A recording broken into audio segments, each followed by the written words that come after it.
नमस्कार दोस्तों, मैं सरिता कहानियाँ सुनाना चाहती हूँ। मेरी, आपकी और हम सबकी, जिसके भीतर हम हैं और हमारे भीतर कहानियाँ। प्रस्तुत है मेरी स्वरचित कहानी डर। आज शाम को जब ऑफिस से घर पहुंची तो मेरी बेटी भी घर पहुंच चुकी थी, जबकि वह मुझसे 2 घंटे बाद ही पहुंचती थी। मेरे पूछने पर उसने बताया कि कीर्ति की वजह से वह आज जल्दी आ गई। क्यों? कीर्ति को क्या हुआ? अरे मम्मा, आज उसका फाइनल होने वाला है ना, तो उसने कहा कि मैं उसके लिए फ्री रहूं। अब तक वह 2-3 बार फोन भी कर चुकी है। कीर्ति और मेरी बेटी दोनों एक ही कंपनी में जॉब करती थी और अच्छी मित्र थी। कीर्ति आजकल गुड़गांव में अकेली रहती थी। माता पिता और छोटी बहन बरेली में रहते थे। अभी 2 वर्ष पूर्व ही उसका बड़ी धूमधाम से विवाह भी संपन्न हुआ था। मेरे फ्रेश होने तक बेटी ने चाय बना ली और चाय लेकर वह बालकनी में आ गई, क्योंकि उसे पता था मुझे चाय पीना वहीं पर अच्छा लगता है। उसने चाय स्टूल पर रखी ही थी कि उसका फोन बजने लगा। कीर्ति का है और वह अपना कप पकड़े पकड़े अपनी मित्र से बात करती हुई अंदर कमरे की ओर बढ़ चली। चाय की चुस्कियां लेते लेते मेरे स्मृति पटल पर भी 26 वर्ष पूर्व के कुछ धुंधले चित्र साकार होने लगे थे। उस रोज भी ऑफिस से छूटने के बाद मैंने अपनी बस पकड़ी थी। बस में चढ़ने के बाद जब मैंने कंडक्टर से टिकट लिया तो टिकट लेते ही कंडक्टर ने बता दिया कि आगे से तीसरी सीट खाली होने वाली है, क्योंकि मैं बस की परमानेंट सवारी जो थी और वो भी लंबी दूरी की। मैं चुपचाप जाकर उस सीट के पास खड़ी हो गई। उस सीट पर 2 लड़के बैठे हुए थे। अगला स्टॉप आते ही एक लड़का उतर गया और दूसरा खिड़की की तरफ सरक गया, परंतु मैंने उसे बताया कि मुझे लंबी दूरी तय करनी है तो वह मुझे खिड़की के पास बैठने दे, क्योंकि एक तो मुझे खिड़की से बाहर देखना बहुत अच्छा लगता था। भागते पेड़, भागती बिल्डिंग और दुकानें, खंबे और भी न जाने क्या क्या। और दूसरा, आते जाते लोगों की टकराहट से बच जाते थे। जी हाँ, कुछ लोग तो बस में लगता है जैसे जानबूझकर टकराकर चलते हैं। वह लड़का मेरे विचारों से अनभिज्ञ था, परंतु फिर भी उसने मुझे एक क्षण देखा और इधर सरक आया। मैं भी इत्मीनान से सीट पर बैठ बैग अपनी गोदी में रख बाहर के दृश्यों से जुड़ने लगी। 5 ही मिनट बीते होंगे कि किसी खड़े हुए व्यक्ति की आवाज सुनाई दी। ओ भाई, इन्हें बैठ जाने दे, इनकी शायद तबीयत खराब है। हम दोनों की गर्दन एक साथ घूमी।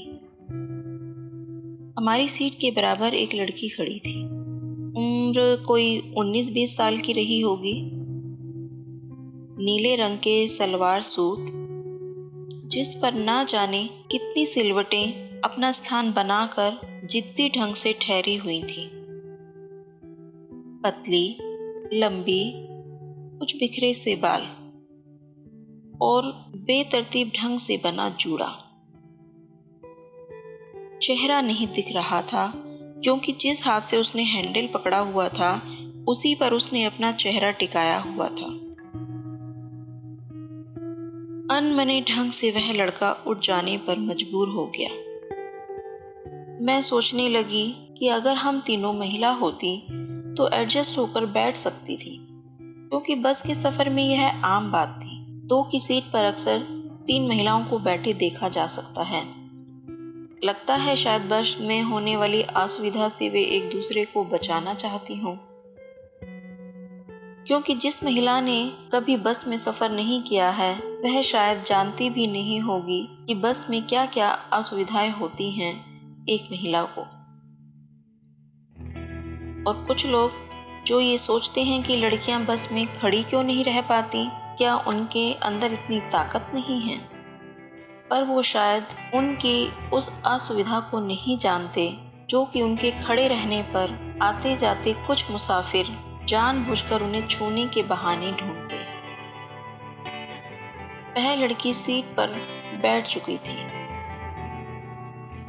मैंने उस लड़की के चेहरे की ओर देखा। वाकई बीमार लग रही थी। चेहरा सफ़ेद पड़ रहा था या ज़्यादा गोरी है। मैं उसके चेहरे को और ध्यान से देखने लगी।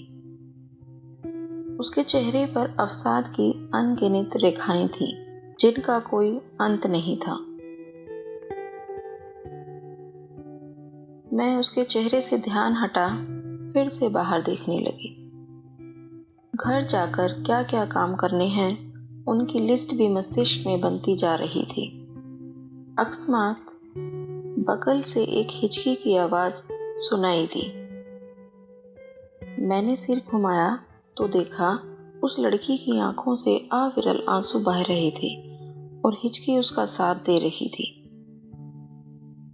क्या हुआ? मैंने पूछा।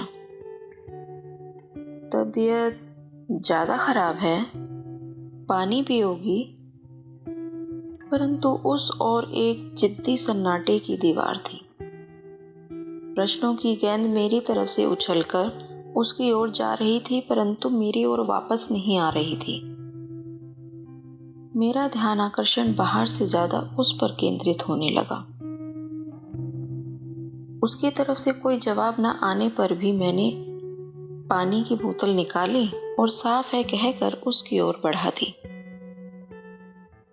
लड़की ने अपने दुपट्टे से आंसू पोंछ बोतल पकड़ी, 2-4 घूंट पीकर वापस कर दी।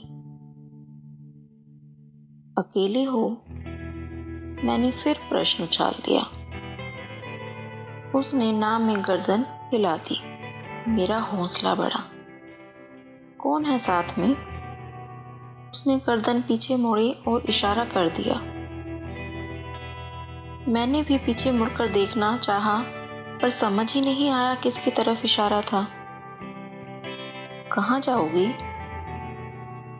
उधर से फिर चुप्पी ने हाथ बढ़ाया। अब मुझे थोड़ी खींच होने लगी थी, क्योंकि मानव मन का स्वभाव है वह किसी दुखी को देखकर यह भ्रम पाल लेता है कि केवल वही उसका दुख दूर कर सकता है, और इसी गलतफहमी में वह बार बार प्रश्न पूछता है कि तो एक बार बता कर तो देख।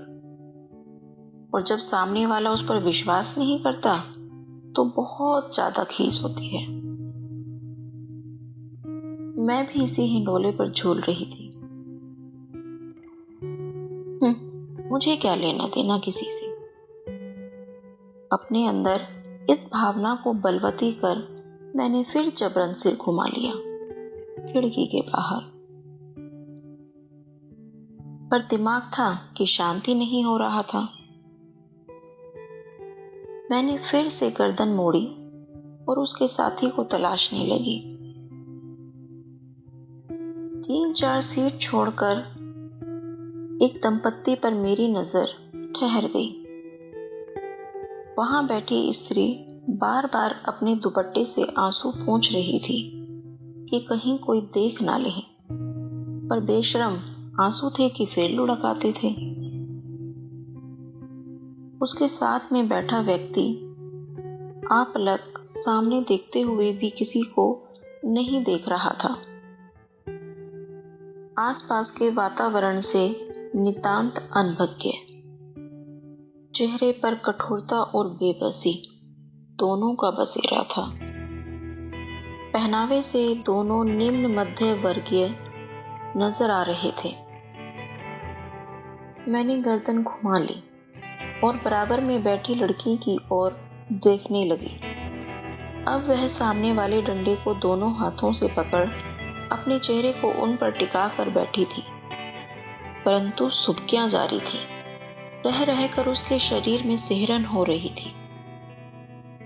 हृदय विचलित होने लगा मेरा। ऐसा क्या हो गया इस लड़की के साथ जो कि भरी बस में भी अपने को संयत नहीं कर पा रही। कोई उसके बारे में क्या सोचेगा। बस में रोना जरूरी है, घर जाकर रो लेती। और बता भी तो नहीं रही।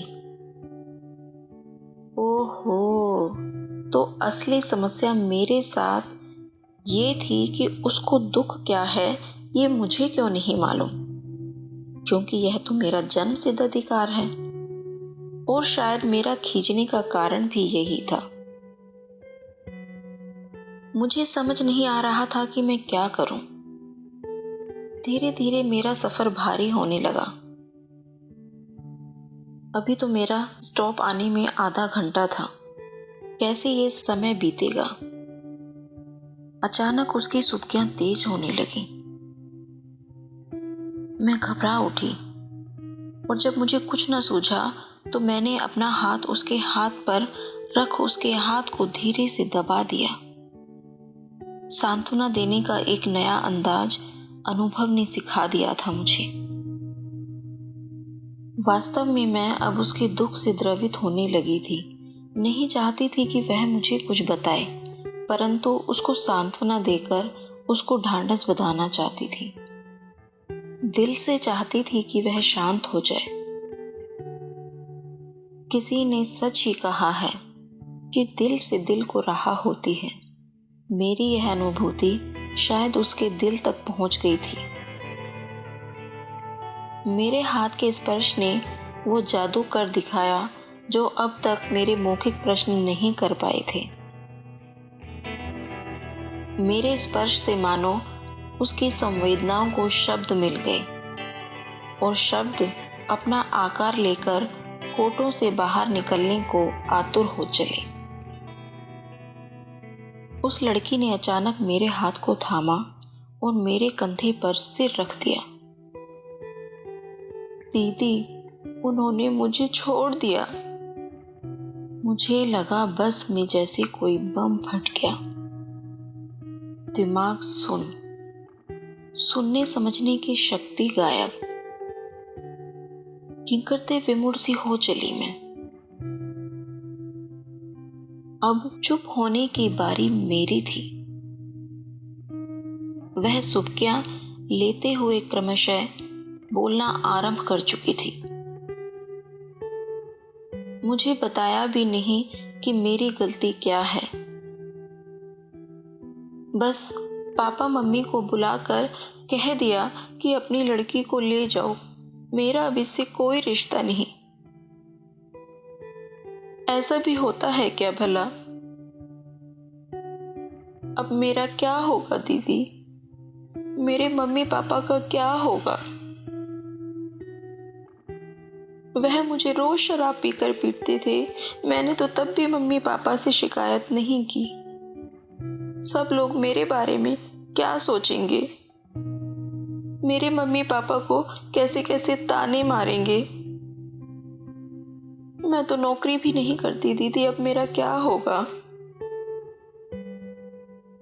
वह बोल रही थी और मैंने पीछे बैठे दंपत्ति के साथ इस लड़की के रिश्ते को अपने आप ही जोड़ लिया था।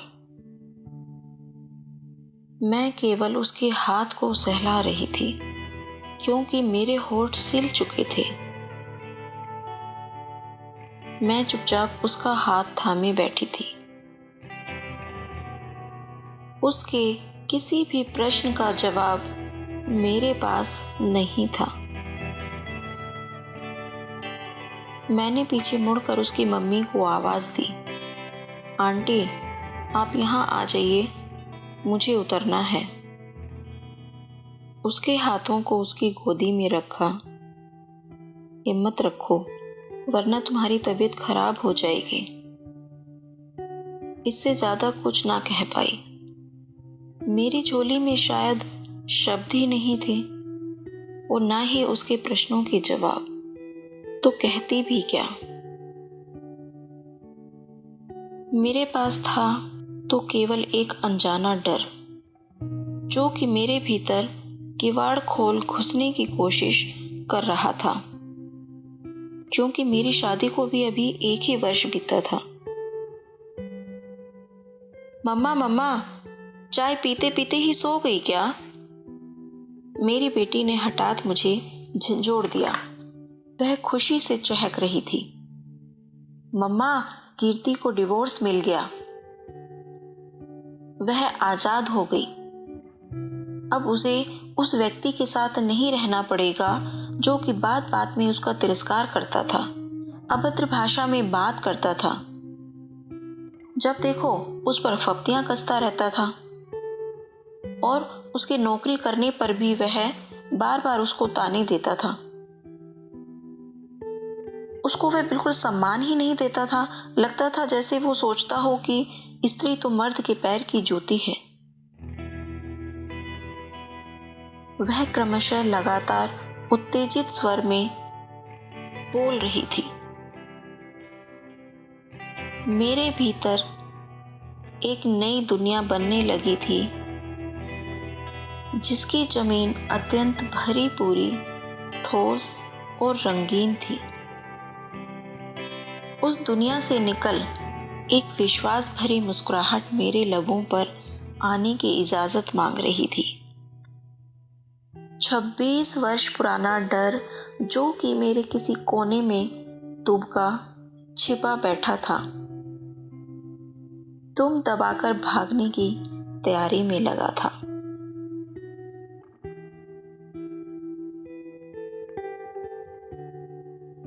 बस यही थी हमारी कहानी। जल्द ही फिर मिलेंगे लेकर नई कहानी।